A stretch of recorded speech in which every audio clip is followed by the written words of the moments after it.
The Burke and Hare murders were a series of 16 killings committed over a period of about 10 months in 1828 in Edinburgh, Scotland. They were undertaken by William Burke and William Hare, who sold the corpses to Robert Knox for dissection at his anatomy lectures. Edinburgh was a leading European centre of anatomical study in the early 19th century, in a time when the demand for cadavers led to a shortfall in legal supply. Scottish law required that corpses used for medical research should only come from those who had died in prison, suicide victims, or from foundlings and orphans. The shortage of corpses led to an increase in body snatching by what were known as resurrection men. Measures to ensure graves were left undisturbed exacerbated the shortage. When a lodger in Hare's house died, Hare turned to his friend Burke for advice and they decided to sell the body to Knox.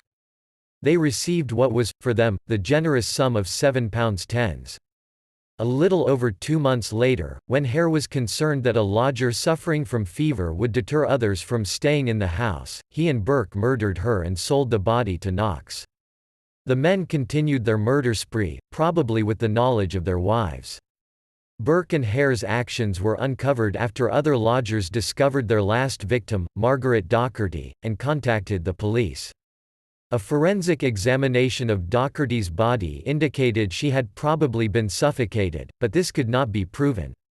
Although the police suspected Burke and Hare of other murders, there was no evidence on which they could take action.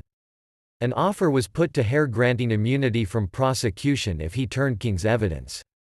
He provided the details of Docherty's murder and confessed to all 16 deaths. Formal charges were made against Burke and his wife for 3 murders.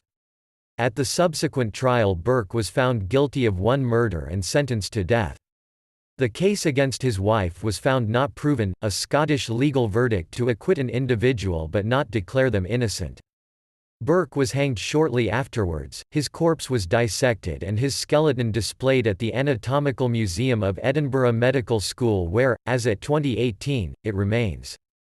The murders raised public awareness of the need for bodies for medical research and contributed to the passing of the Anatomy Act 1832. The events have made appearances in literature, and been portrayed on screen, either in heavily fictionalized accounts or as the inspiration for fictional works.